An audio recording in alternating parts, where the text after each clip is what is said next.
Congratulations, you're being destroyed. Who's ready to go on a hyperspace joyride? So I loved it as expected. I told Dan I laughed, cried. I felt all of the emotions.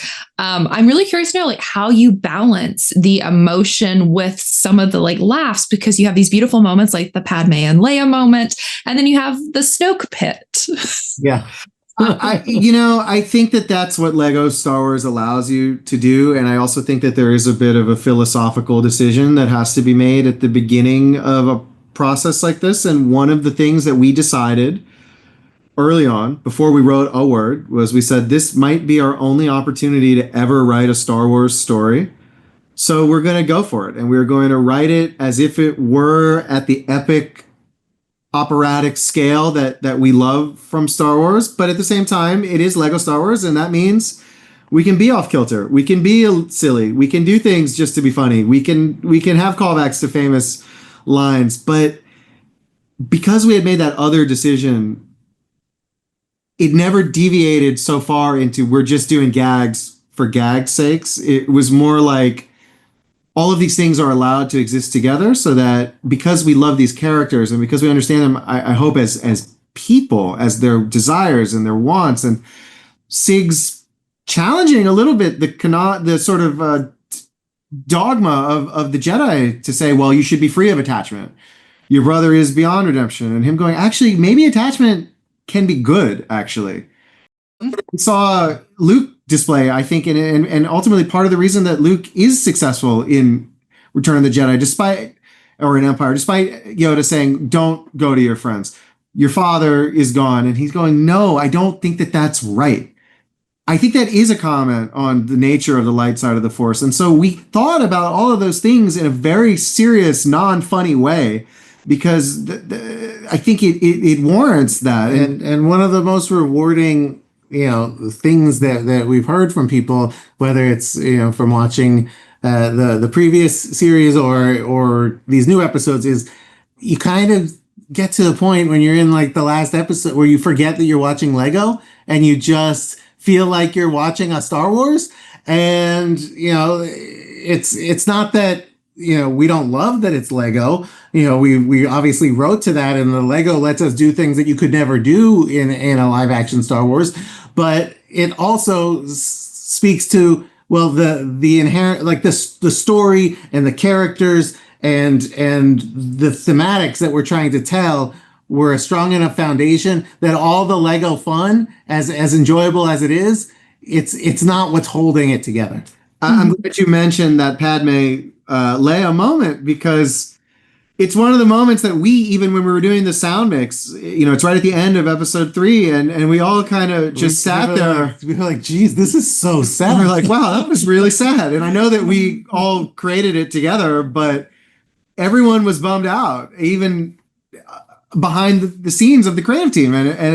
But that seemed to say something to us. That seemed to say, oh, we did, I hope, capture some deeper emotion that I think is indivisible from Star Wars storytelling. And you mentioned the previous season series. I'm not exactly sure how it's working, but you played it pretty close to the chest last time we talked about whether or not there would be more. So I'm expecting that again here if there's going to be more. But do you have ideas for where things could go with this core of characters? Are we going to go back to the other side? I want to know what you have maybe. No, for sure. I mean, it's, as writers, it's impossible to not have more and more ideas, especially when you're playing in a sandbox like this, where, look, the hardest part about making either of these sets of 4 episodes is there's just so much. There's so much awesome Star Wars characters and locations and ships and things that we would want to do. And so a lot winds up on the cutting room floor, even in the script writing.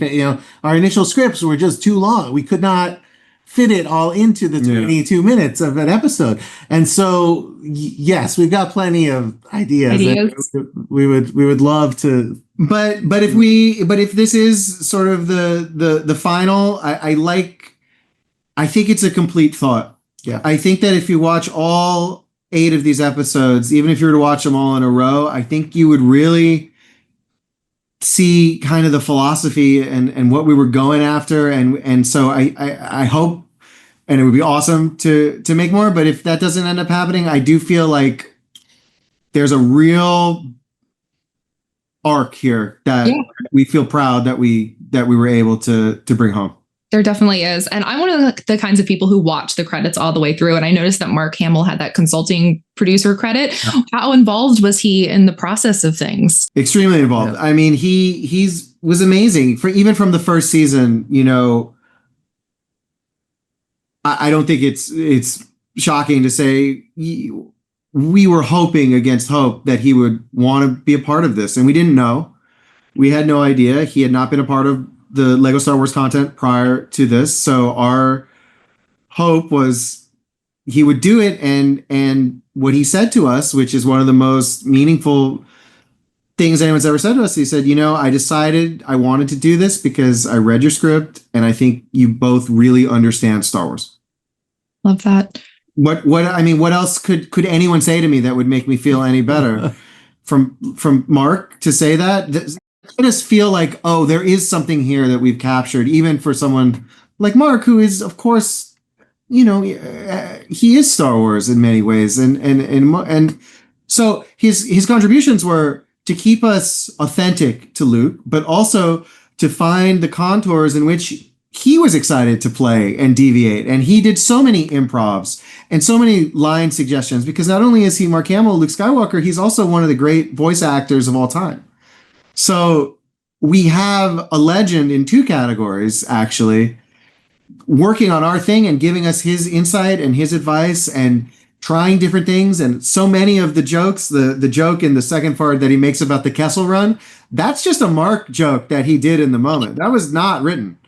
Mark just did it. And we were all delighted by this, but that's where Mark brings to something like this when it is him. It is just so in his DNA, and he's given that to us and to the world for so many decades now. But that's what we gain from Mark as having him as a consulting producer and as a confidant along this ride. I love that. And with my last minute, I just want to say I'm so excited for Spaceballs, and I would love to know, because I know the original Spaceballs riffs off of the original trilogy. Can we expect the sequel trilogy and some of its choices to maybe be alluded to? It's a provocative question. It's a provocative question. I could point you in the direction of the teaser trailer that we released for that, where I think that gives you an indication of where our brains were. I think it's fair to say anything that has happened since the original Spaceballs is fair game. Is fair game. Yeah. I'm so excited for both of you, and I can't wait for everybody to see both this Rebuild the Galaxy as well as Spaceballs too. So thank you so much. So nice to talk to you, Meg.